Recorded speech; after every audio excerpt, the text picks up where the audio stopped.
Bueno, entonces hoy vamos a ver a los macabeos y el cumplimiento mesiánico, qué vino a hacer Jesús, para qué vino. Vamos a empezar con una oración, ¿no? En nombre del Padre, el Hijo, el Espíritu Santo. Amén.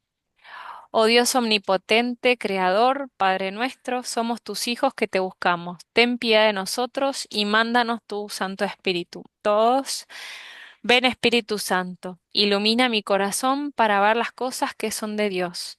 Ven Espíritu Santo dentro de mi mente para conocer las cosas que son de Dios. Ven Espíritu Santo dentro de mi alma, que yo le pertenezco solamente a Dios. Santifica todo lo que piense, diga y haga, para que todo sea para la gloria de Dios. Amén. Bueno, arrancamos. Entonces, revuelta macabea y cumplimiento mesiánico. Vamos al repasito. La semana hace 15 días ya, así que hacemos repasito. Los judíos se habían vuelto a Jerusalén desde Babilonia y desde el resto las tierras aledañas.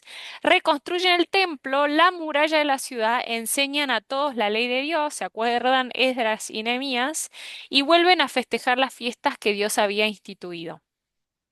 Pero el pueblo sigue rodeado de otros pueblos politeístas que los hostigan, que están todo el tiempo, como veníamos, luchando por mantenerse en la tierra. Así que este libro de Macabeos cuenta la historia de una familia fiel al Señor, que va a resistir a la helenización, ahora vamos a ver qué es eso, y va a luchar por mantener su identidad. Dios se va a valer de esta familia para sostener su promesa y para hasta la llegada de su Hijo Jesucristo. Y vamos a ver por qué este libro es tan Este libro importante. es tan importante. Esto va a ser un periodo de casi 200 años, ¿200 desde años? el 167 hasta el año antes de que nazca Jesucristo, o sea, el año 1. ¿No? Esperen que Que me acerco, así que seco. ahí está, sacar el volumen ese. Bueno, vamos a ver las potencias, contexto histórico, ¿no? Las potencias en el momento va a ser primero Grecia y luego Roma. Vamos a ver a Antíoco Epífanes, que va a ser el que profane el templo. La Septuaginta es la traducción, o sea, el griego va a ser ya, la globalización va a ser tal que hasta las lecturas, o sea, hasta la Sagrada Escritura, que era solo hasta el momento escrita en hebreo, va a ser traducida al griego. Este libro se llama Deuterocanónico porque no está en el canon deutero, es fuera del canon, no está en el canon hebreo. ¿Y qué significa eso? ¿Que no es sagrado? No, para nada. Significa que está en el canon católico, que nuestros padres en la fe, como ese Santo Tomás de Aquino, San Agustín, em, y previos, ¿no? Han tomado este libro como un libro inspirado por el Espíritu Santo. En la traducción, vamos a ver en la traducción que hace San Jerónimo, se va a incluir en el canon. Bueno, este periodo es naranja por las llamas del fuego que arde en el templo purificado luego de volver. ¿Se acuerdan que habíamos dicho que habían regresado? Y esta purificación del templo que van a hacer la familia macabea, los macabeos, va a ser muy importante y es muy importante hoy para los judíos porque se produce un milagro, que es que el aceite de esas lámparas no se acaba, cosa que ellos se dan cuenta que les llama la atención porque saben que no iba a alcanzar y dura los 8 años las 8 días del festejo. Bueno, libros suplementarios, dos Macabeos y el libro de la sabiduría. Bueno, un poquito para ponernos en contexto, ¿qué estaba pasando en el mundo? En el mundo recién les dije que primero estaban los griegos, teníamos a Ptolomeo I de Egipto, un faraón griego, ¿sí? Y Antíoco Epífanes, que se hacía llamar como la manifestación de los dioses en su persona. Acá a la izquierda ven la genealogía de estos dos y cómo va a influir en los judíos, en los que están en la tierra prometida. Porque la helenización, no tanto Ptolomeo les permite continuar con su culto, pero Antíoco Epífanes no, ¿no? Se va a imponer. ¿Qué va a imponer? La religión no les va a permitir seguir con su cultura, con su tradición. Él quiere que todos sigan con sus mandatos, con lo cual esta imposición hace que o los judíos profanan a su Dios, o sea, y empiezan a rendir culto a otros dioses y lo reconocen a Antíoco Epífanes como un dios, o, o se rebelan. ¿Y qué creen que va a pasar? Bueno, van a llegar los macabeos y se van a rebelar. Un poquito para Voy a leer un poquito del comienzo del libro de Macabeos para ponernos, para escuchar de la misma Sagrada Escritura esto que les estoy contando. Dice, em, de ello surgió, perdón, ¿eh? De ello surgió un vástago perverso, Antíoco Epífanes, hijo del rey Antíoco, que había estado en Roma como rehén, y subió al trono el año 137 del imperio griego. Fue entonces cuando apareció en Israel un grupo de renegados que sedujeron a muchos diciendo, hagamos una alianza con las naciones vecinas, porque desde que nos separamos de ellas nos han sobrevenido muchos males. Esta propuesta fue bien recibida y algunos del pueblo fueron enseguida a ver al rey y éste le dio autorización para seguir las costumbres de los paganos. Ellos construyeron un gimnasio en Jerusalén al estilo de los paganos. Disimularon la marca de la circuncisión y renegando de la Santa Alianza, se unieron a los paganos y se entregaron a toda clase de maldades. Eh, Se entiende, ¿no? Entonces, los judíos hacen como una alianza, esto que decía arriba, ¿no? Nuevas tendencias y alianzas falsas, paz temporal, una paz temporal porque después terminan peleando y terminan muriendo de todas maneras, ¿no? Que hace que los judíos estén en esta controversia. O muero porque no acepto esto, o sea, o me matan, o soy fiel a mi Rey Señor, a Dios, a Yahvé, y cumplo, y bueno, y no sabían qué hacer, ¿no? Entonces esta falsa alianza que hacen como para disimular, pero hace que tengan que cumplir con las regulaciones de Antíoco Epífanes y terminen idolatrando otros dioses y haciendo cosas que Dios no quería, ¿no? Bueno, entonces, ¿qué pasa? Em, o- ¿Por qué falsa paz? Porque termina igual ocupando Jerusalén, ¿no? O sea, el rey termina ocupando la ciudad, saqueando la ciudad, incendiando, ¿no? Dice, destruyendo la muralla. em, Y Matatías, un padre con varios hijos, dice, esto no puede ser, ¿no? No puede ser que los judíos se estén aceptando todo esto. Él dice, yo no lo voy a aceptar. Con mi familia no lo vamos a aceptar. Y se revela y empieza a pelear. Em, Vemos que algunos quieren pelear, pero ¿qué pasa? Los atacan en sábado. Y entonces, como era sábado y ellos tenían la orden de no trabajar el sábado, no corresponden el ataque y los matan a todos, ¿no? Entonces, como él dice, no, esto no puede ser. El Señor es el Señor de la vida. Y empiezan a denotarse un poco estas costumbres em, que Jesús después va a resaltar y hacer milagros el sábado y preguntarles, bueno, ¿qué es bueno, no? ¿Es bueno hacer milagros? ¿Es bueno sanar o no trabajar, no? Como están demasiado ofuscados en su ley. Esto no es lo que Dios quiere. Bueno, acá ya este libro nos empieza a mostrar estas cosas. Bueno, entonces este padre con sus hijos empieza a luchar y vamos a leer el testamento. Ya después de varios años de resistencia, él se da cuenta que está a punto de morir y entonces llama a todos sus hijos. Voy a leer 1 Macabeos 2:49 al 70.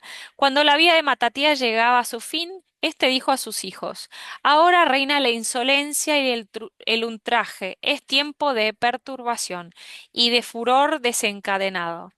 Por lo tanto, hijos míos, ardan de celo por la ley, dando la vida por la alianza de nuestros padres.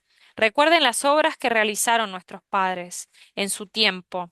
Así alcanzarán una inmensa gloria y una fama imperecedera. ¿Acaso Abraham no fue hallado fiel en la prueba y por eso Dios lo contó entre los justos? José, en el momento de angustia, observó la ley y así llegó a ser señor de Egipto. Me salté algunos, ¿eh? Josué, por haber cumplido la palabra de Dios, llegó a ser juez en Israel. David, por su piedad, heredó un trono real para siempre. Elías, por su ardiente celo por la ley, fue arrebatado al cielo. Ananías, Azanías y Misael, por haber confiado en Dios, fueron salvados de la llama. Y sigue, adviertan entonces que a lo largo de las generaciones los que esperan en Él no sucumben jamás. No teman las amenazas de un hombre pecador, porque su gloria acabará en podredumbre y gusanos. Hoy es exaltado y mañana desaparece, porque habrá vuelto al polvo de donde vino y por sus proyectos, perdón, quedarán frustrados. Por eso, hijos míos, sean valientes y manténganse firmes en el cumplimiento de la ley, ya que gracias a ella serán colmados de su gloria. Y agrega, ahí tienen a Simeón, su hermano. Yo sé que él es hombre sensato, escúchenlo siempre, y hará las veces de padre. Judas Macabeo ha sido valiente desde su juventud, que él sea el jefe del ejército y dirija la guerra contra los extranjeros. Ustedes, por su parte, reúnan a todos los que practican la ley y reivindiquen a nuestro pueblo. Y sigue. Después los bendijo y fue a reunirse con sus padres. Bueno, hola Celina. Em, Qué maravilla primero el testamento de cómo Matatías conocía la historia, conocía el bien que cada personaje que hemos ido viendo a lo largo de la historia, lo bien que había hecho, por qué se había destacado y cómo Dios lo había premiado, ¿no? Y le muestra eso a sus hijos. Y le muestra que la gloria terrenal es momentánea y que no hay que tener miedo a eso, a quien quiera imponerse, porque como dice, em, es exaltado hoy y mañana desaparece, ¿no? Lo hemos visto, la fama, ¿no? Hoy está, pasado no existe, la fama del ser humano. Mañana es polvo. Los proyectos quedan frustrados. Entonces sean valientes y luchen por la vida eterna. La verdad que un padre ejemplar, una fe impecable y con esa fe que le transmitió a sus hijos van a salir a luchar. Otra cosa importante que quiero destacar es cómo este padre conoce a su familia. Le dice a Simeón que lo escuchen a Simeón porque él es sensato. Y a Judas que pelea con valentía. Y le va a dar las indicaciones a cada uno. Qué importante es que los padres conozcan a sus hijos y los alienten en los dones que tienen, ¿no? En los dones que Dios les dio. Porque si no se frustran, muchas veces como padres pedimos cosas a nuestros hijos que no pueden hacer porque no tienen esa capacidad. Dios les dio, les pide otra cosa. Entonces tenemos que tratar de ir acorde, ¿no? De conocer a nuestros hijos, de hablar con ellos, de incentivarlos a que ellos también se descubran y alentarlos en lo que Dios les pide. Bueno, es así que este Judas Macabeo va a luchar con tanta valentía que los que pelean contra él le va a dar un terror tremendo, porque dicen, este no tiene miedo a la muerte, y le llama la atención. ¿Por qué no tiene miedo a la muerte? Acá entonces viene una de las claves de este libro. ¿Por qué este libro es tan importante y está en el canon? Antes de leer esto del Hanukkah, dice acá, San Jerónimo tradujo el libro porque estaba en hebreo, convirtiéndose en parte de la Vulgata. La historia em, está relatada en el Talmud, un poco para mostrar la ironía. ¿Por qué no está en el canon hebreo y sí está en el Talmud, que es como nuestro catecismo, ¿no? Entonces, ¿qué enseña este libro que es tan importante para nosotros? Entonces vamos a leer 2 Macabeos 12, 43, 46, donde explica un poco lo que estaba resaltando recién, ¿no? Lo tengo acá señalizado, así que lo voy a leer yo, pero después les voy a pedir que me ayuden con las lecturas. 12, 43 dice así. Y después de haber recolectado entre sus hombres unos 2000 dracmas, em, dracmas, las envió a Jerusalén para que se ofrecieran en sacrificio por el pecado. Él realizó este hermoso y noble gesto con el pensamiento puesto en la resurrección, porque si no hubiera esperado que los caídos en la batalla iban a resucitar, habría sido inútil y superfluo orar por los difuntos. Además, él tenía presente la magnífica recompensa que está reservada a los que mueren piadosamente, y este es un pensamiento santo y piadoso.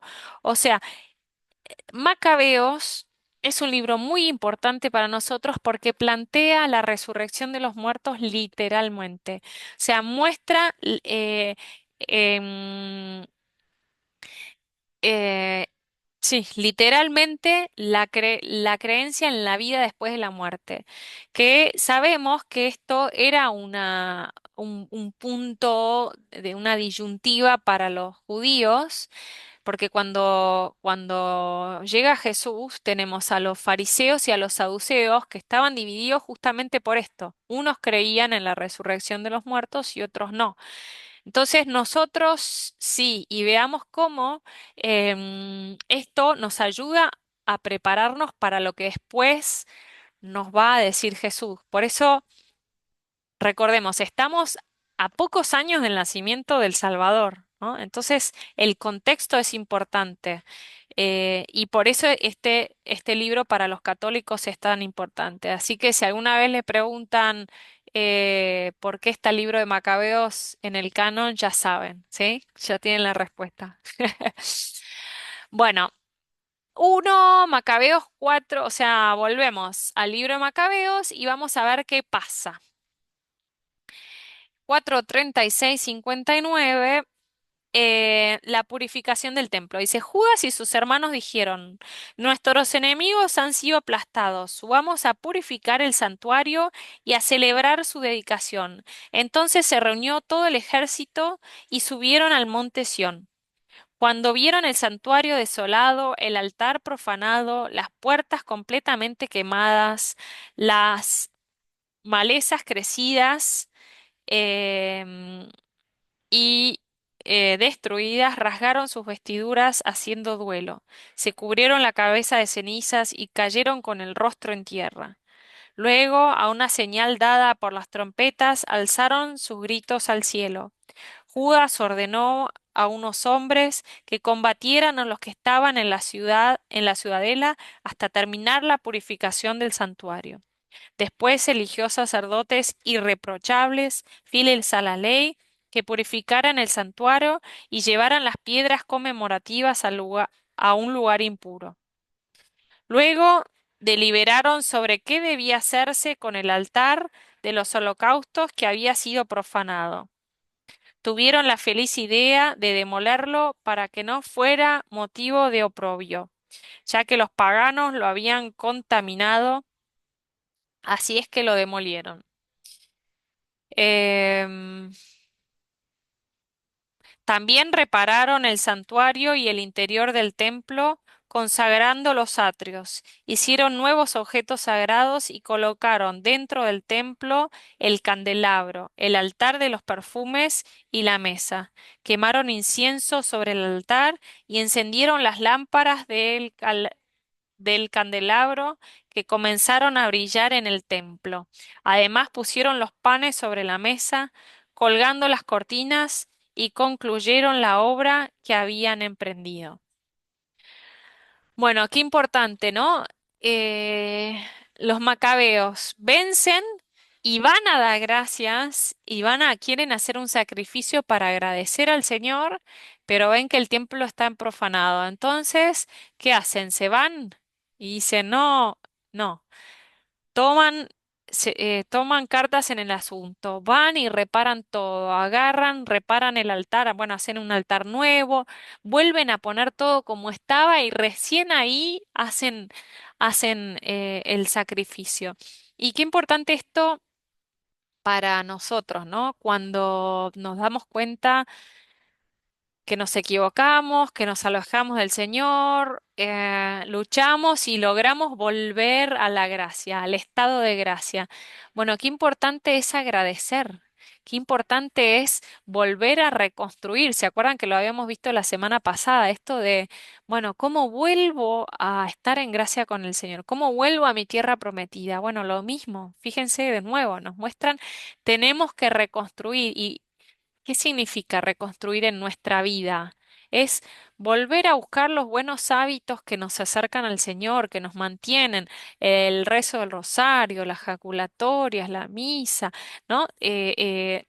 Rodearme todo para que el sacrificio sea santo, lo que estoy, toda mi nueva vida, todo lo que estoy haciendo sea un sacrificio agradable al Señor, ¿sí?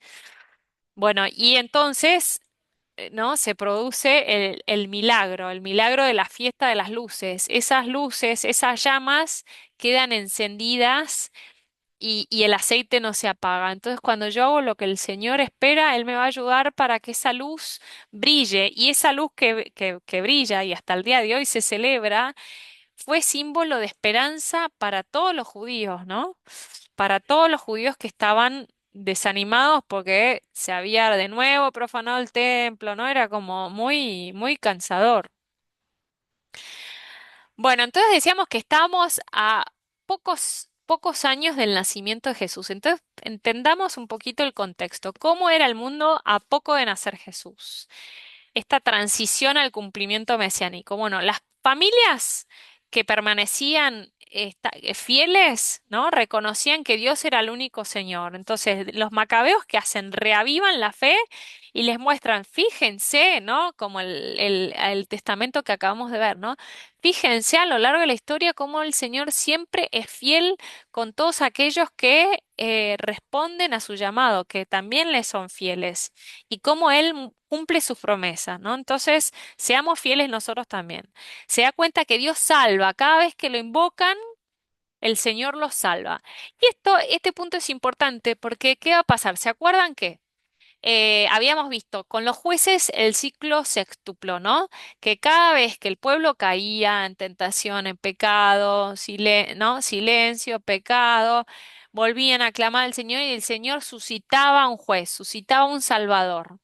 Ahora el pueblo vuelve a caer en desgracia, estaban en Babilonia, los vuelven a atacar, el pueblo suplica y aparecen los macabeos. Entonces, ¿a qué estaba acostumbrado el pueblo judío?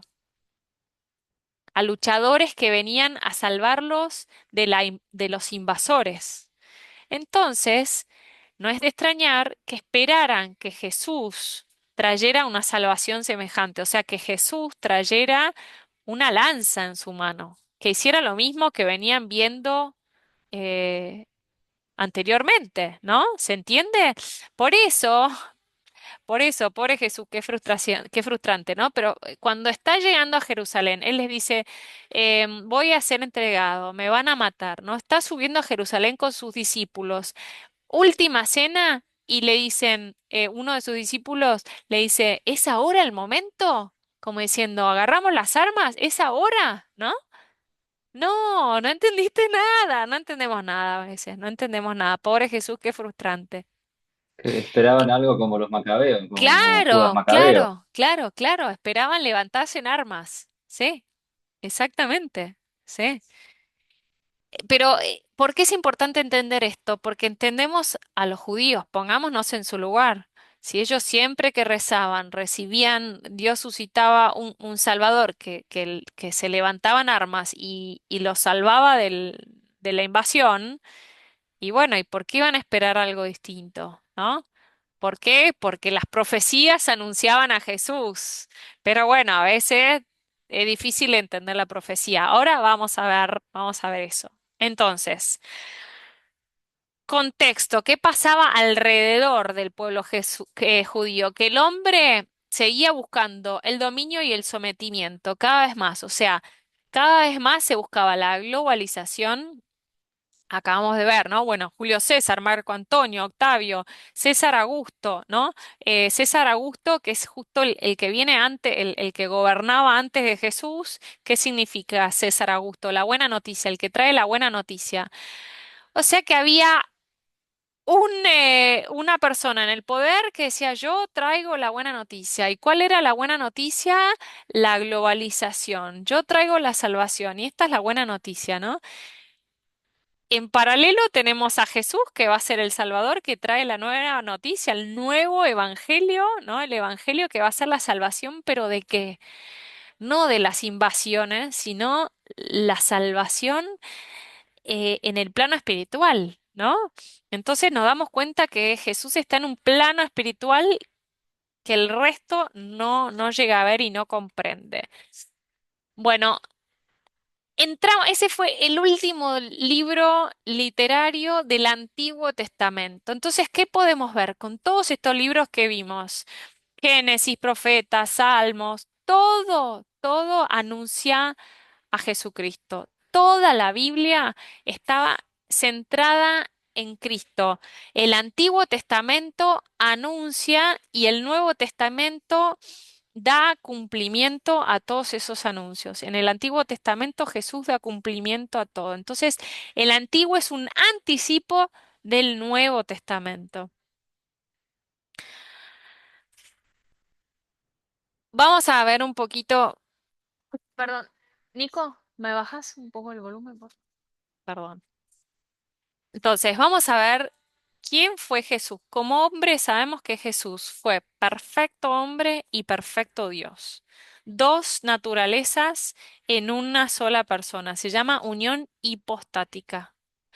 Una persona con dos naturalezas, el único Jesucristo. Tan perfecto hombre que muchos no lo reconocieron como Dios. Y tan perfecto Dios que muchos no pudieron pasar que les cuesta entender, ¿no? Ah, claro, bueno, pero porque era Dios, ¿no? Y bueno, porque él era Dios. Entonces podía hacer todo. Bueno, vamos a ver un poquito eso. Entonces, como hombre, Jesús como hombre, era judío de la tribu de Judá, descendiente de David, ¿no? Venimos viendo eso, hijo de María y José, nace en Belén, tenemos la genealogía en Mateo donde se puede ver, está en el censo, o sea, Jesús es una persona histórica, real, de familia trabajadora, de profesión de carpintero, y eso nos dice un montón, porque la profesión por lo general pasaba de generación en generación. Entonces, que sea carpintero José implicaba que Jesús debería haber sido carpintero, con lo cual llamativo que fuese maestro, ¿no? Vemos en el Evangelio que ofrece un pichón y un par de tórtolas María cuando va al templo a purificarse. Eso nos dice que era una familia humilde, porque estaba rankeado, ¿no? Los animales según el poder adquisitivo, por tanto el pichón y el par de tórtolas estaba de lo más abajo, ¿no? O sea que era una familia humilde. Em, Como estaba estipulado, comienza la carrera como de rabino a los 30 años, ¿no? ¿Por qué a los 30? Y bueno, porque era la tradición. Jesús mantiene todas las tradiciones judías, siendo Dios, siendo el Dios, igual mantiene todas las tradiciones judías. Em, Se lo asocia con la rama de los fariseos porque justamente Jesús va a hablar de la resurrección y no de los saduceos, que eran mucho más estrictos y no creían en la resurrección. Bueno, y surge como Mesías prometido, o sea, la gente lo va a reconocer como hombre, siendo hombre como Mesías prometido, pero esperando al Mesías como venían viendo, ¿no? Como el Mesías era el que los iba a salvar. Bueno, como Dios. ¿Qué nos dice la Biblia de Jesús como Dios? Nos dice que en el anuncio de Gabriel, del ángel Gabriel a María, Lucas 1:32, le dice ya el ángel, él será grande y será llamado Hijo del Altísimo, Em, Hijo de Dios. El mismo Dios lo confirma cuando Jesús está en el Jordán, Mateo 3:17. Se ve una paloma y una voz que dice, este es mi hijo muy amado. O sea que el mismo Dios confirma esto mismo que el ángel Gabriel había anunciado. Y luego Jesús mismo lo asevera, ¿se acuerdan cuando abre el rollo, lo llaman, le piden que lea en Mateo 16, 15, 23? Bueno, perdón, no es esa la cita. Hay otra vez, que es cuando le piden que lea, está en el templo, y él abre el rollo, lee el profeta Isaías y dice, hoy se ha cumplido la escritura. El profeta Isaías estaba anunciando a este Salvador, a este Mesías, al Hijo de Dios vivo, y él dice, hoy se ha cumplido. Y todos como, oh, ¿cómo es esto? ¿No? Vos estás diciendo, vos lees y vos estás diciendo que sos ese. Bueno, luego, ahora sí, en Mateo 16, 15, 23, Jesús le va a preguntar a sus discípulos en una reunión interna, ¿no? Entre ellos le dice, bueno, ¿y quién dice la gente que soy yo? Y unos dicen, bueno, dicen que eres Elías, que hasta creían en la reencarnación algunos, ¿no? Esa confusión. Y Pedro responde, toma la palabra, tú eres el Hijo de Dios vivo. Tú eres el Mesías, el Hijo de Dios vivo. Y Jesús que le dice, eso no te lo ha revelado la carne, sino el Espíritu, ¿no? El Espíritu Santo te ha dado, te ha mostrado quién soy. Bueno, entonces vamos a ver, entonces, ¿qué viene a hacer Jesús? Ya sabemos quién era, ¿no? Naturaleza hipostática. ¿Qué viene a hacer? Todos sabemos que Jesús vino a salvarnos, pero ¿en qué consistía esa salvación? Si algunos quieren ir buscando las lecturas de la derecha, me hacen el favor así las vamos leyendo. Entonces, Jesús viene a reconstruir Israel. A reconstruir Israel. Israel está en crisis. Israel, en la tierra prometida, los israelitas parte se fueron con los asirios, fueron, ¿no? Fueron expulsados. ¿Se acuerdan del exilio? Otros con los babilonios, los judíos también. Entonces Israel está dispersa. Entonces viene a reconstruir este pueblo. Entonces es el nuevo Moisés que da la ley. ¿Quién tiene ahí? Mateo 5:7. ¿Alguien puede leer? Mateo 5:7.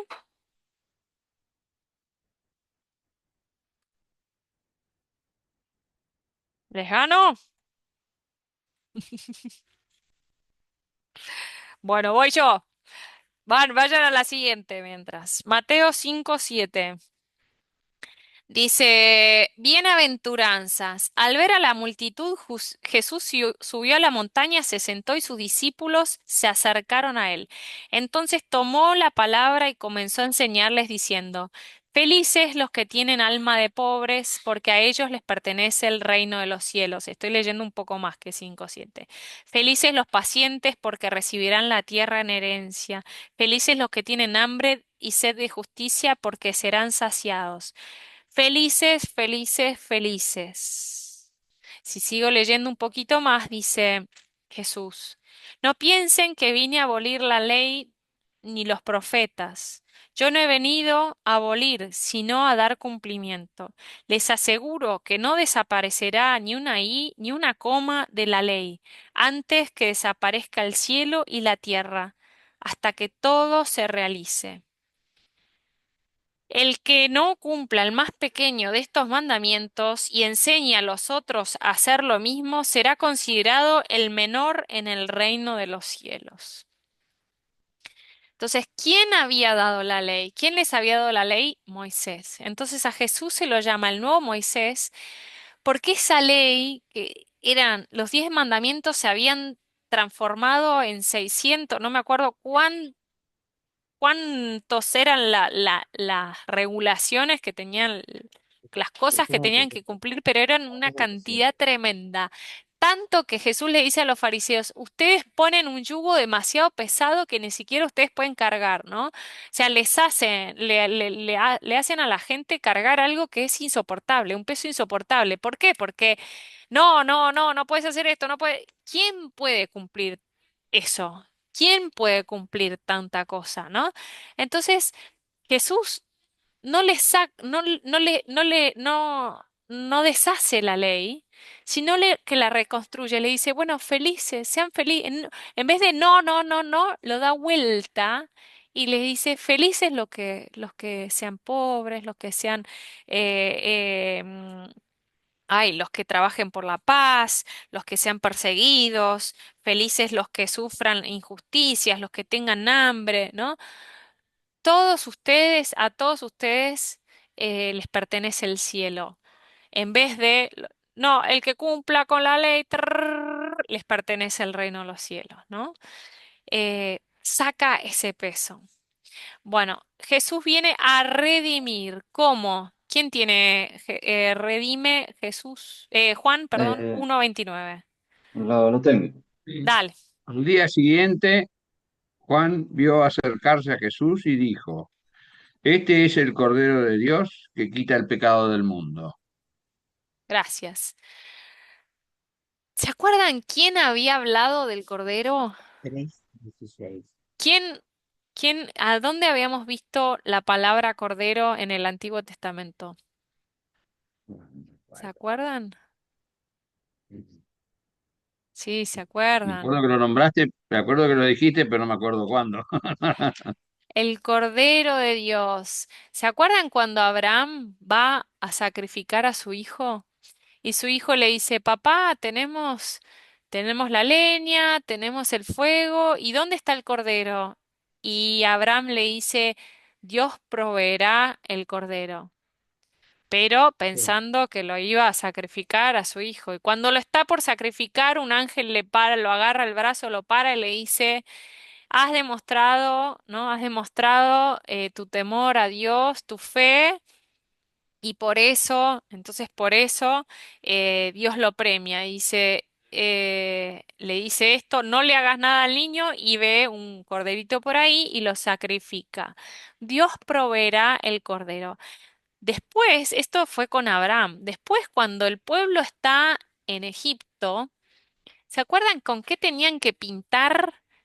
En la última, en la última plaga que era la muerte del primogénito, tenían que pintar con algo las puertas.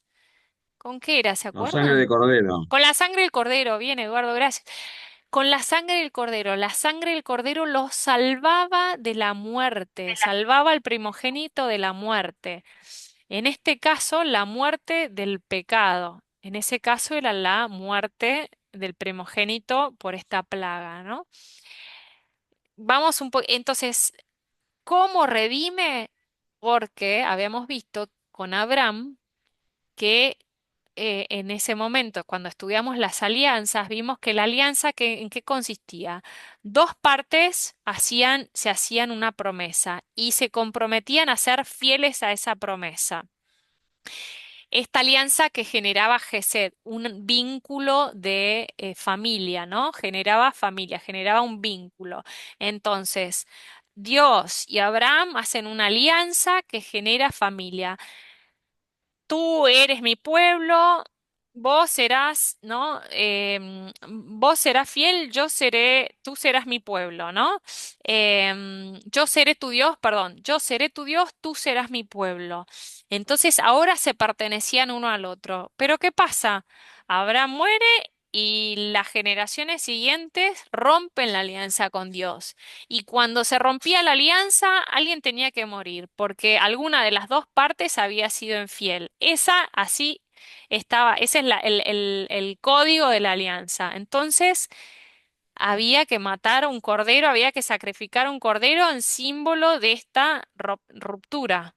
Bueno, Jesús va a ser ese cordero. Por eso, cuando recién leyeron a Juan, que Juan el Bautista señala y dice, ese es el Cordero, Juan, ¿qué venía a hacer? Viene a allanar, dice Juan el Bautista vino a allanarle el camino a Jesús. Juan el Bautista era un profeta reconocido, muy reconocido por los judíos, y él le muestra a todos que ese era el Cordero. O sea, cuando Juan dice ese es el Cordero, le está diciendo a todos los judíos, ¡Ey, ojo! Ese, acuérdense de Abraham, ese es el Cordero que prometió Dios. O sea que ya está anticipando su sacrificio, su muerte sacrificial. Jesús viene a revelar el amor del Padre. No lo leemos, pero dice amor, la palabra dice amor, porque en Juan, bueno, no sé si Alejandro vos lo tenés ahí, que estabas buscando, si lo tenés lo leemos, si no, sigo, Sí, ¿sí? Dale, dale, léelo. Total es un eh, versículo. sí, porque Dios amó tanto al mundo que entregó a su Hijo único para que todo el que cree en Él no muera, sino que tenga vida eterna. Gracias. Entregó a su único hijo. O sea, esto que le había pedido Dios a Abraham, que entregara a su hijo y lo sacrificara, lo hace Dios mismo. No sé si yo tengo un hijo que juega al rugby, cada vez que juega y lo golpean, ay, no lo puedo ni ver, ¿no? Porque se hacen, se matan. ¿Alguna vez alguno vio a un hijo que lo golpearan y se quedó mirando así, comiendo pochoclo? No, es durísimo ver a un hijo sufrir, ¿no? Eduardo Hay cuatro, levanta la mano. cuatro que juegan rugby. Entonces entendemos, ¿no? Un ¿Entendés? Y espanto, eso es un un juego. espanto. Sí. Imagínate que de verdad sacrifiquen y torturen a tu hijo, ¿no? Es durísimo. Entonces, Dios hace eso, nos entrega por amor a todo el resto, entrega a su propio hijo. Eso es amor, ¿no? Y para hacernos qué? Hijos, dice abajo, ¿no? Dice, hacernos hijos, para hacernos hijos. Entonces en Juan 1:12, en Juan 19:27, a ver si alguien lo tiene, lo leemos. Eh, A ver, ¿alguien tiene?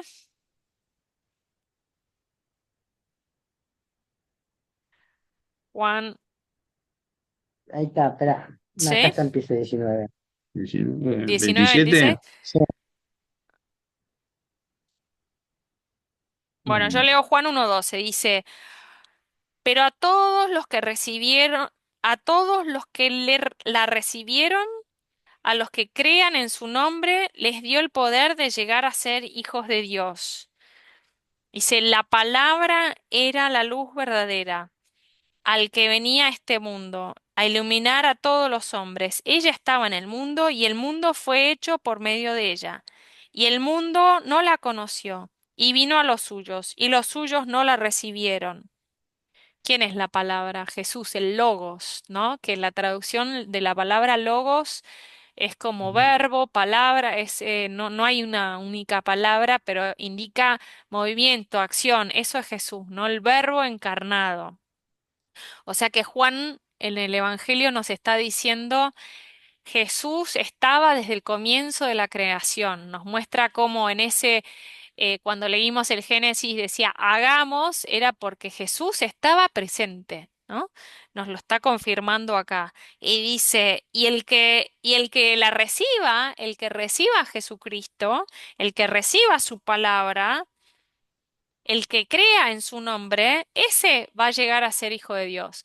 No el judío, no el que se circuncida, no el que haga el sacrificio, sino el que crea. El que cree y reciba el nombre de Jesús. Ese va a ser hijo de Dios. Léeme Juan entonces 19:26, Eduardo.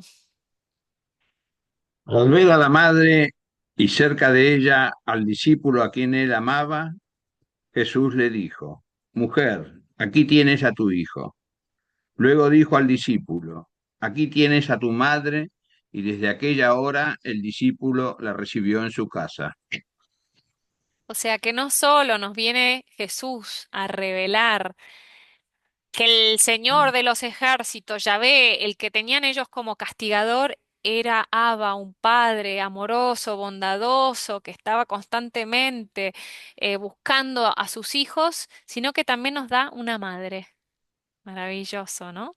También nos da una madre. Y dice acá abajo, y nos muestra cómo vivir, viene a mostrarnos cómo vivir. Yo soy el camino, la verdad y la vida. Yo soy el camino. O sea, yo les voy a mostrar, también se autollama el pastor, ¿no? Yo los voy a llevar, el pastor que hacía, carga las ovejas, carga las ovejas y las lleva al rebaño o las lleva a donde hay alimento, donde hay agua. Soy la verdad, Él viene a revelar la verdad y ahora vamos a hablar un poco de eso. Y la vida, ¿no? El que está en mí tiene vida eterna.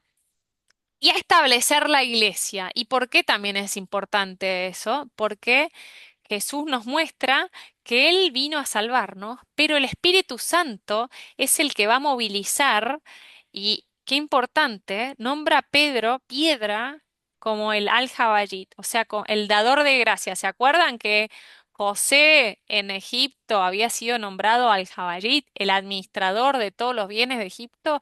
Bueno, Pedro, que significa piedra, y es importante entender que el templo había sido construido sobre una piedra. ¿Por qué? Porque entonces sobre esa piedra angular, la piedra que es el propósito de esa piedra es mantener las paredes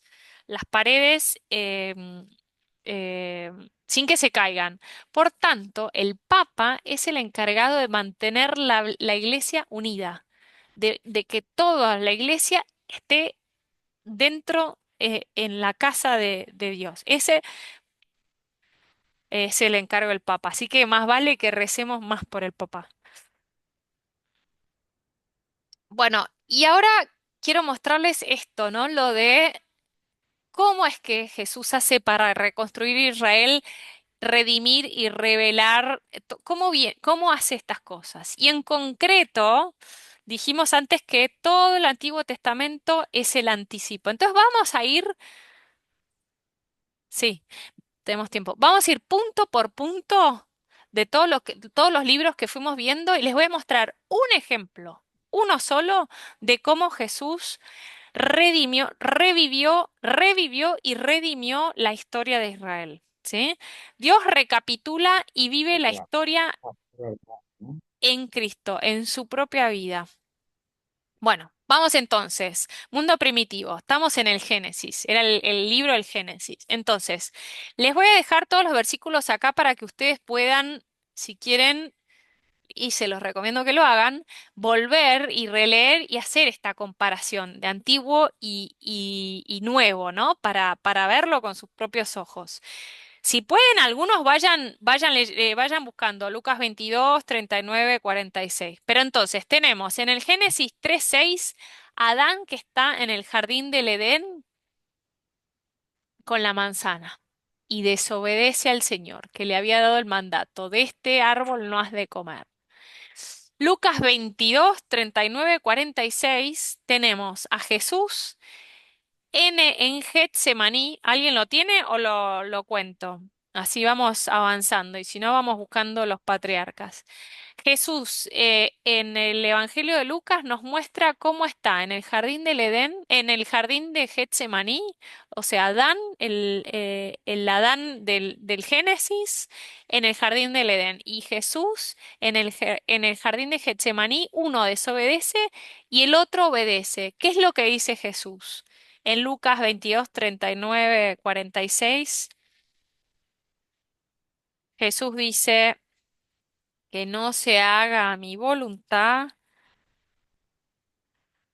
¿Les parece que Jesús quería sufrir la muerte? No, no quería. Jesús 39, lo leo. Em, Enseguida Jesús salió y fue como de costumbre al monte de los olivos, seguido por sus discípulos. Cuando llegaron les dijo, oren para no caer en tentación. Después se alejó de ellos y dijo, Padre, si quieres, aleja de mí este cáliz, pero que no se haga mi voluntad, sino la tuya. Entonces, ¿en qué consiste la obediencia? ¿En qué consiste eh, ser hijo de Dios? En cumplir la voluntad del Padre. Cumpliendo la voluntad del Padre es como nos salvamos, como nos ganamos el cielo. Y eso es lo que vino a mostrarnos Jesús. Más allá del sufrimiento, más allá de las dificultades, entregarnos, porque esta vida no tiene sentido si no esperamos la vida eterna. En Patriarcas, ¿no? Vimos al final del Génesis, Dios sacrifica a su único hijo. En Génesis 22, 9, 14, Dios proveerá el cordero. En el Génesis tenemos a Abraham que está caminando con Isaac. ¿Se acuerdan? Lo acabamos de mencionar. A ver si llego rápidamente. Y 22, 9, acá. Acá el tercer día, no, 9, 9, 9, 9. Acá. Abraham recogió la leña para el holocausto y lo cargó sobre su hijo Isaac. Él, por su parte, tomó en sus manos el fuego y el cuchillo, y siguiendo caminando los dos juntos, Isaac rompió el silencio y dijo a su padre, Padre. Él respondió, Sí, hijo mío, tenemos el fuego y la leña, continuó Isaac, pero ¿dónde está el cordero para el holocausto? Dios proveerá el cordero para el holocausto, respondió Abraham. ¿Quién cargó con la cruz, con la leña, hacia su sacrificio? Jesús. Tenemos en el Evangelio de Juan 29, ¿no? A Juan que decía, este es el Cordero de Dios que quita el pecado del mundo. Él existía antes que yo, dice Juan. Y después tenemos a Jesús al final del Evangelio de Juan, de Lucas, cargando con su propio leño, cargando con su propia cruz para ser sacrificado. Seguimos. Éxodo. En el libro del Éxodo, el Cordero Pascual. Recordamos, está el pueblo en Egipto sufriendo porque el faraón los tiene hostigados, ¿no? Entonces vemos Éxodo. Y si me ayudan, van buscando Lucas 4 y Deuteronomio 8. Y yo voy con el Éxodo. Yo voy leyendo el Éxodo. Entonces, en el Éxodo 12, Cuatro, tene- tres, cuatro. tenemos Éxodo 12:5. Dice, elijan un animal sin ningún defecto, macho y de 1 año. Podrá ser cordero o cabrito. Deberán guardarlo hasta el 14 del mes, y a la hora del crepúsculo lo inmolará toda la asamblea de la comunidad de Israel.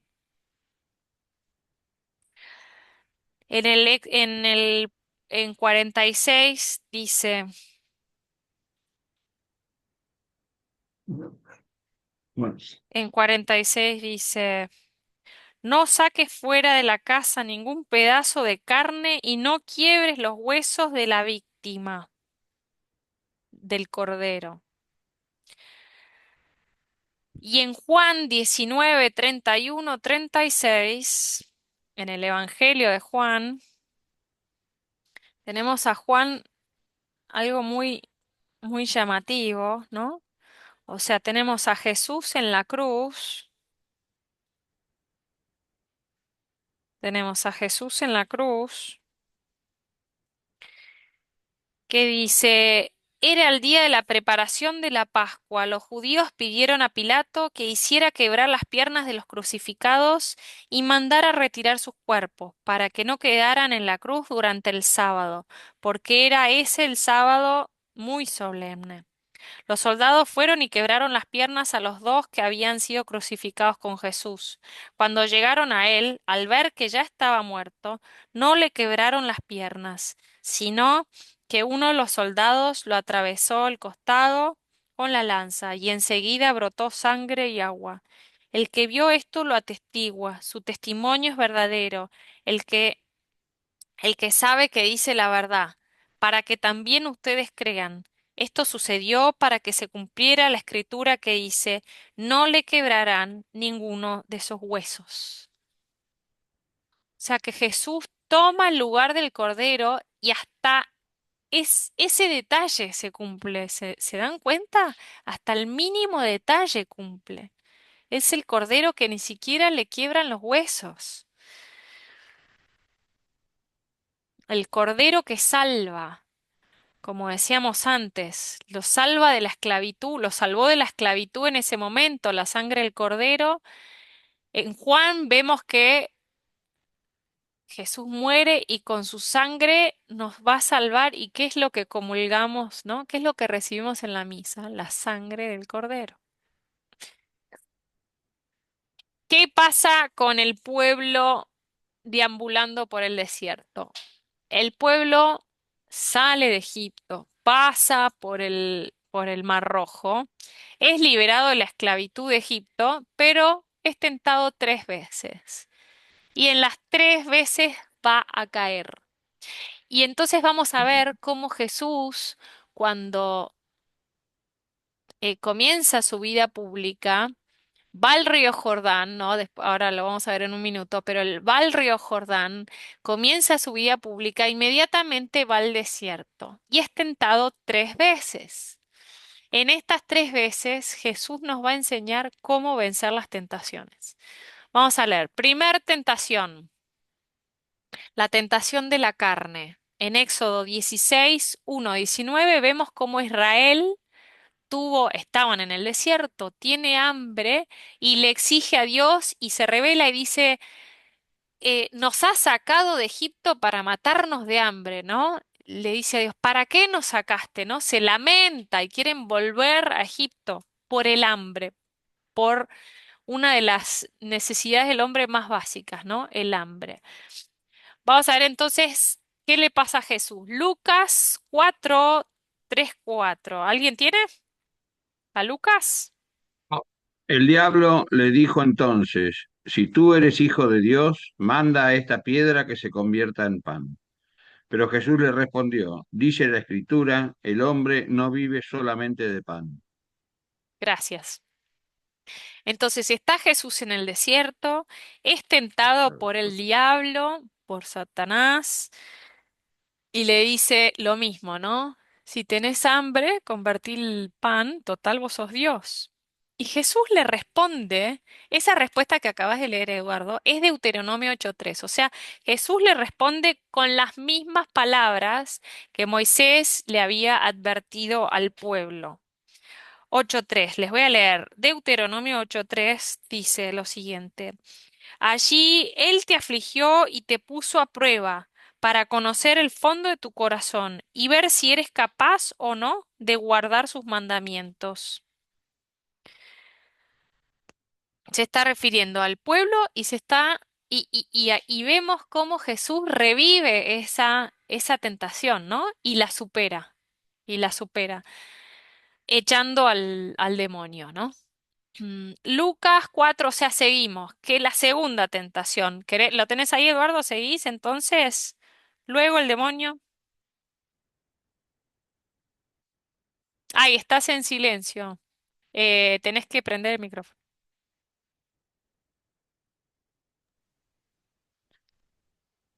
Luego el diablo lo llevó a un lugar más alto, le mostró en un instante todos los reinos de la tierra y le dijo, te daré todo este poder y el esplendor de estos reinos porque me han sido entregados y yo los doy a quien quiero.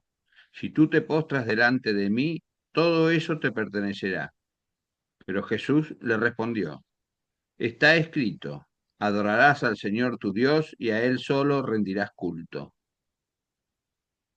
Entonces, la segunda tentación, la de poder, ¿no? De adorar otros dioses.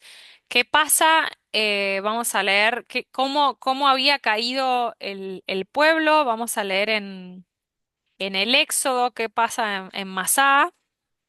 A ver, Éxodo 17, vemos qué le pasó al pueblo en ese momento. 17:7. Aquel lugar recibió el nombre de Masá, que significa provocación, y de Miribá, que significa querella, a causa de la acusación de los israelitas, y porque ellos provocaron al Señor diciendo, ¿el Señor está realmente entre nosotros o no? ¿No? Dudar del poder de Dios. Creer que yo tengo más poder que el Señor. Creer que las cosas pasan porque hay alguien más poderoso que Dios, ¿no?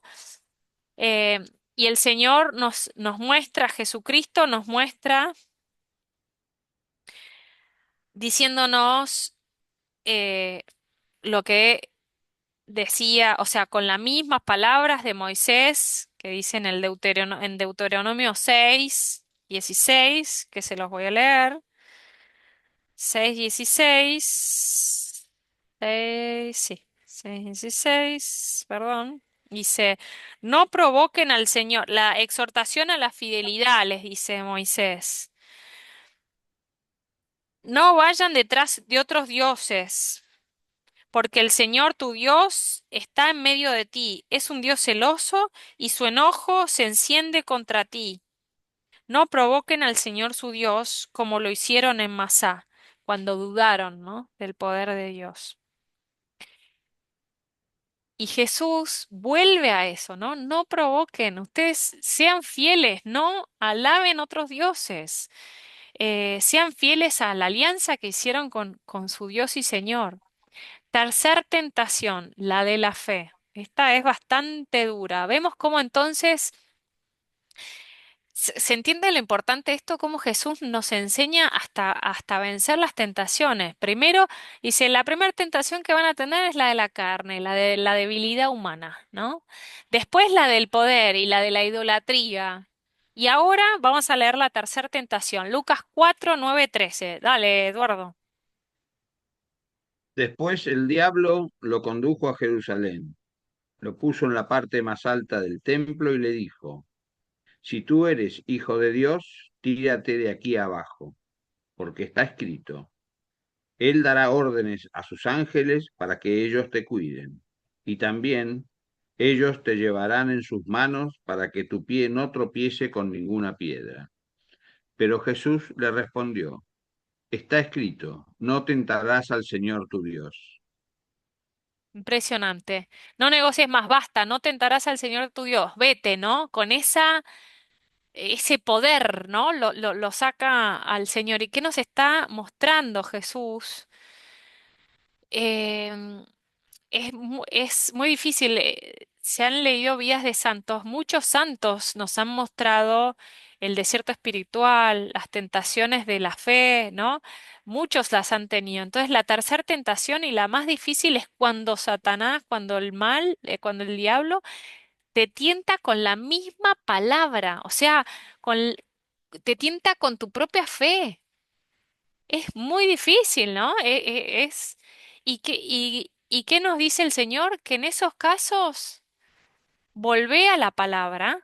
¿Qué dice Jesús? Le dice, perdí todos los, levanté la Biblia y perdí todos mis señaladores, pero le dice 6:13, Deuteronomio 6:13. Le dice, eh, dice, cuando el Señor tu Dios te introduzca en la tierra que Él te dará, porque así lo juró a tus padres, ¿no? Ten cuidado de no olvidar al Señor que te hizo salir de Egipto, de un lugar de esclavitud. Teme al Señor tu Dios, sírvelo y jura por su nombre, ¿no? Cuando estés ya en la tierra prometida, ¿se acuerdan que decíamos la vida es una prueba y estamos constantemente tratando de volver a la tierra prometida, que es estar en gracia? Y cuando estamos en gracia, estamos luchando constantemente para no perder la gracia con esas invasiones.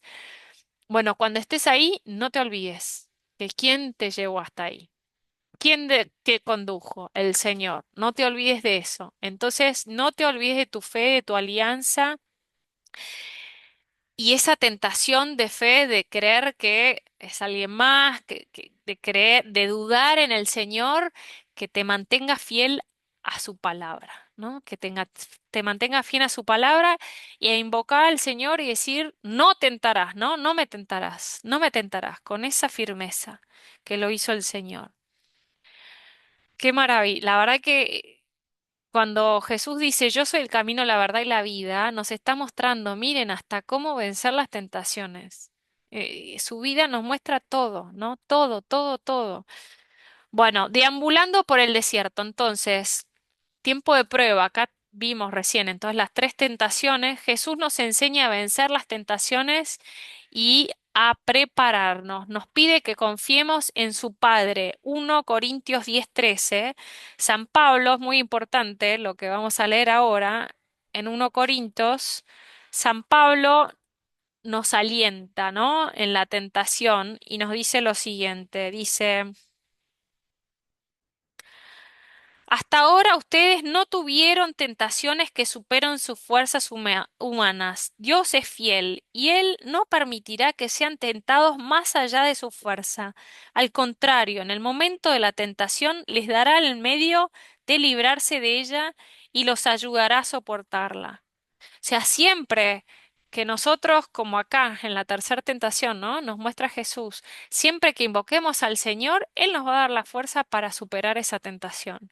No tengamos miedo, no nos olvidemos de esto. Invoquemos al Señor, invoquemos al Espíritu Santo para soportar esa tentación, ¿no? Él está con nosotros. ¡Ah, me apuro! Queda poco. Bueno, Jesús revive, repara, mostrándonos el camino correcto. Entonces tenemos en Josué que leímos la conquista, Josué, después de muerto Moisés, va eh, a llevar a este pueblo a conquistar la tierra prometida. Y dice, antes le dice Josué, bueno, pero mostrale al pueblo que me estás dando esta misión y que vos estás conmigo, ¿no? Y Dios confirma la misión de Josué en el Jordán. Le dice, bueno, vos pasá, cuando vayas a pasar por el Jordán, se abrirán las aguas. Y entonces Josué le manda ese mandato, le dicen, ustedes caminen. Y cuando los levitas que llevaban el arca de la alianza en sus hombros pisan el Jordán, las aguas se separan. Y con eso queda confirmada la misión de Josué. Vemos en Lucas 3:21-12 que Jesús va al río Jordán y en el río Jordán Dios se escucha, una palabra desciende, ¿no? ¿Y a quién le confirma esa misión? ¿A Jesús? No, si Jesús ya sabía que era el Hijo de Dios. ¿A quién le confirma? Al Bautista, a Juan el Bautista, que le había pedido anteriormente, le había dicho, cómo sabré que es él, ¿no? Entonces, cuando Jesús se acerca, Juan el Bautista ve esa paloma, escucha la confirmación de Dios que dice, este es mi hijo muy amado en quien pongo mi predilección, y entonces con el Bautista todo el pueblo judío confirma que ese es el Cordero. ¿Sí? Era una confirmación para el pueblo, para que todos reconocieran a Jesús como Dios. ¿Todos lo reconocieron? No, no. Pero bueno, algunos sí. Y entonces tenemos en Isaías 42:1. Bueno, no lo vamos a leer, pero como Isaías, el profeta Isaías, ya había anunciado que iba a venir un Salvador, que Dios mismo iba a confirmar esa misión de ser el Mesías, ¿no? Ya esto había sido anunciado que iba a ser así. Entonces, quien conociera la Escritura, que todos los escribas la conocían al pie de la letra, debía haber reconocido a Jesús en ese acto. Bueno, monarquía real. En el libro de los libros, el libro de Samuel, habíamos visto, ¿no? Todos los reyes, ¿no? Leímos todos los reyes y vimos cómo Dios afianza su trono en David, renovando su alianza y diciéndole, de ti va a descender el Salvador. Entonces vemos cómo Jesús en la cruz es proclamado rey. ¿Se dieron cuenta? Habíamos visto en los Macabeos que Simón Macabeo, el último de los Macabeos, es nombrado rey no por ungido por los profetas como venían siendo antes en la época de la monarquía, sino que las potencias mundiales de ese momento lo habían nombrado rey. Y a partir de ahí los reyes los nombraban, o sea, la sociedad, ¿no? Lo nombraba el más poderoso, decía, bueno, vos serás rey. ¿Quién le pone a Jesús Inri? ¿Se acuerdan?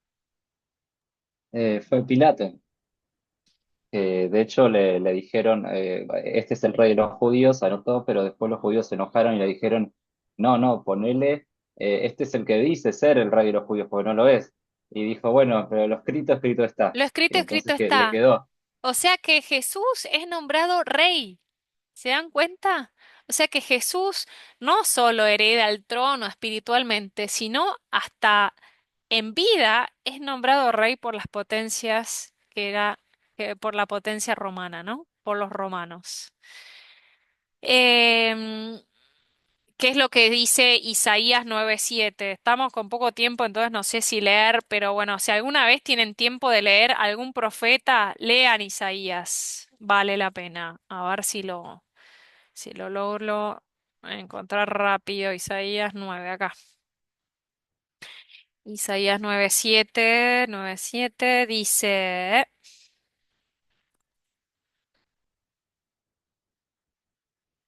Porque un niño nos ha nacido, un hijo nos ha sido dado, la soberanía reposa sobre sus hombros y se le da por nombre, Consejero maravilloso, Dios fuerte, Padre por siempre, Príncipe de la paz. Su soberanía será grande y habrá una paz sin fin para el trono de David, y su reino él lo establecerá y lo sostendrá por el derecho y la justicia desde ahora y para siempre.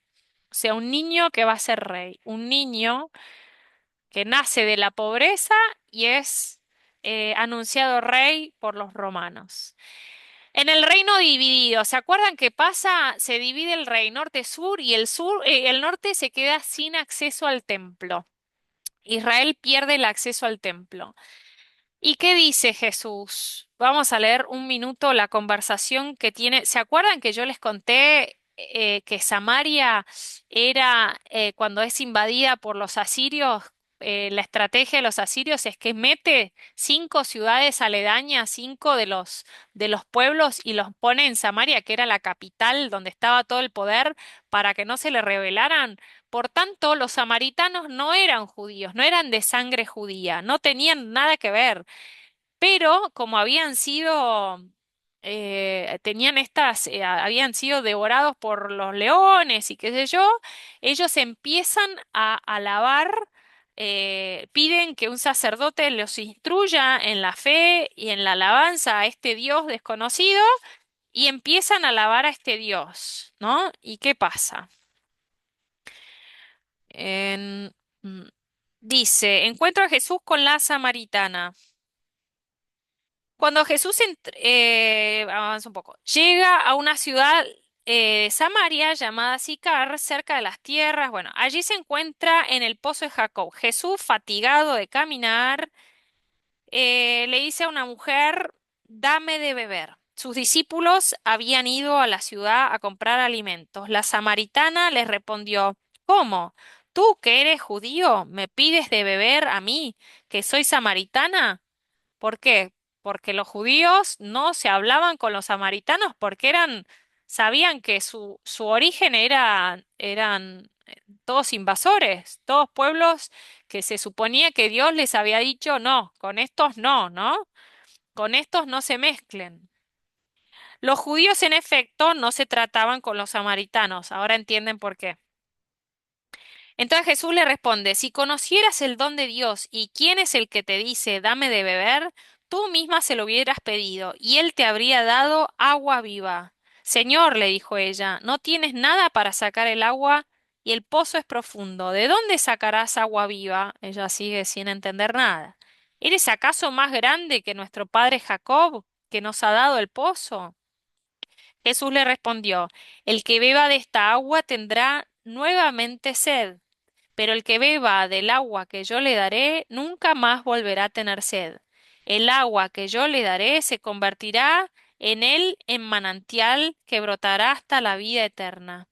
Señor, le dijo la mujer, dame de esa agua para que no tenga más sed y no necesite volver a sacarla. O sea, ella sigue pensando en un pozo, ¿no? La mujer respondió, perdón.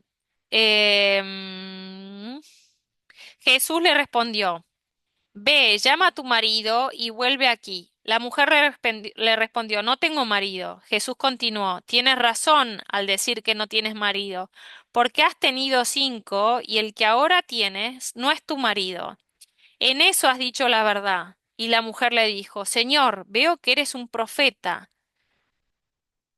Y ahora sigo, porque quiero explicar también lo demás. Pero se dan cuenta, la samaritana, Jesús está reviviendo en su vida hasta este pecado de división que se había generado miles de años, miles no, perdón, pero muchísimos años antes, y le está diciendo a la samaritana que representa todo el pueblo, ¿no? Tú tienes cinco maridos, y el que tienes ahora ni siquiera es tu marido. O sea, sos de 5 pueblos distintos, cada uno tenía su Dios.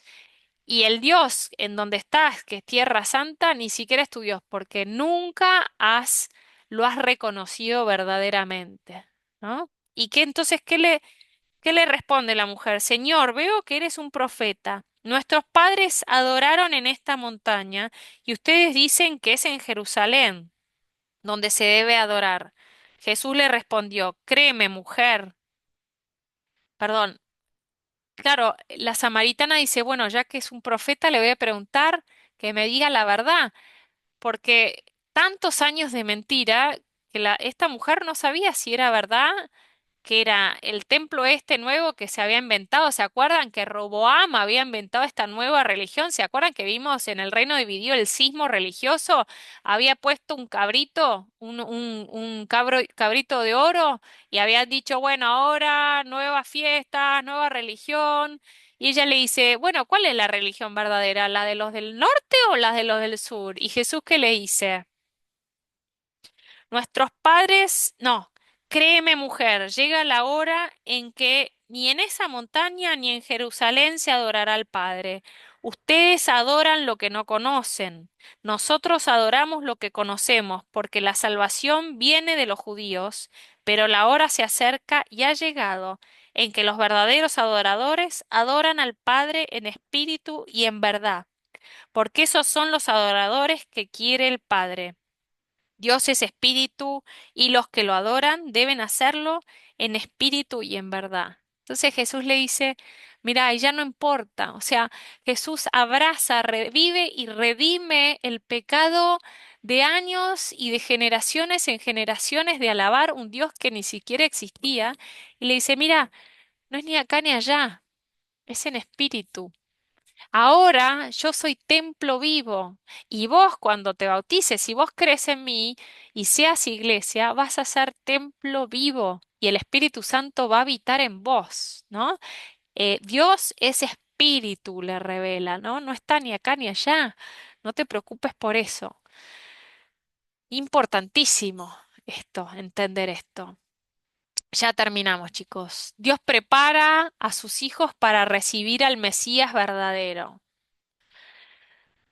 ¿Se acuerdan en el exilio qué pasaba? El pueblo, estamos en el reino dividido, ¿no? Seguimos con el pueblo, el exilio ha sido exiliado por los babilonios eh, y, mm, y están fuera de la tierra prometida. Ezequiel, uno de los profetas, dice, Dios mismo pastoreará sus ovejas. Y Jesús que dice, yo soy el buen pastor, dice en Juan 10:11, ¿no? Yo soy el buen pastor. Él se anuncia como ese pastor, ese que va a llevar el camino. Dice, yo soy el camino, la verdad y la vida. Vengan por mí, yo los voy a llevar al Padre. Y el Espíritu Santo descendió sobre Jesús. Y está acá, ¿no? En Lucas 3, 21, 22. Y en el Evangelio de Lucas está Jesús hablando del Espíritu Santo. ¿Quién es y qué vino a hacer y cómo nos ayuda el Espíritu Santo? Dice, es el Paráclito, es su consejero. Les conviene que yo me vaya para que Él lo lleve. Bueno, entonces tenemos, ¿no? A Jesús que guía al pueblo pero no como habíamos visto en Esdras y Nehemías a Zorobabel, que guiaban, sino que guía al pueblo en el exilio del pecado.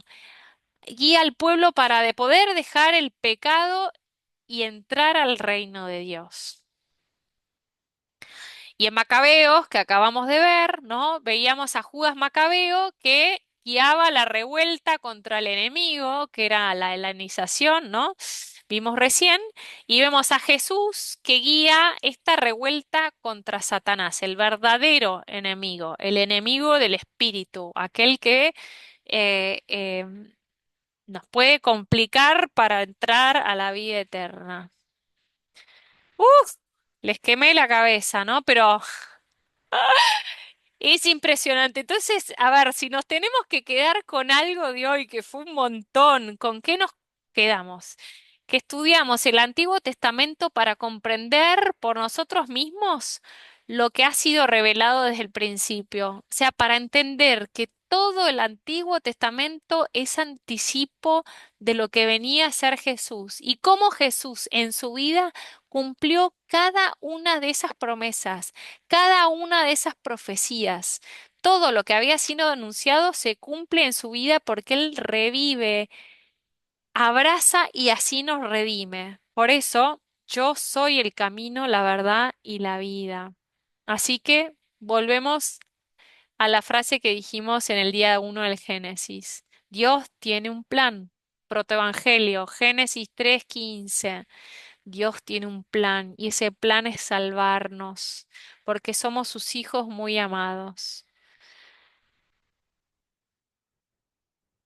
Conclusión. Dios nos está llamando porque quiere que lo conozcamos, quiere hacernos oír su palabra y mostrarnos su plan de salvación que comenzó en el Génesis, siguió con los patriarcas, los reyes, los macabeos y continúa en nuestra vida. Qué importante es darnos cuenta que Jesús también nos acompaña a revivir nuestra, o sea, revive con nosotros todas esas caídas para redimirnos. Así que decimos, gracias Señor por las inspiraciones que te has dignado revelarnos. Te pedimos que podamos ponerlas por obra para cumplir tu santa voluntad. María, Madre de la Divina Gracia, ayúdanos. Amén. En nombre del Padre, del Hijo y del Espíritu Santo. Amén. Bueno, y para la semana que viene, Hechos de los Apóstoles y Lucas, el Evangelio de Lucas y Hechos de los Apóstoles. Esperen que voy a parar.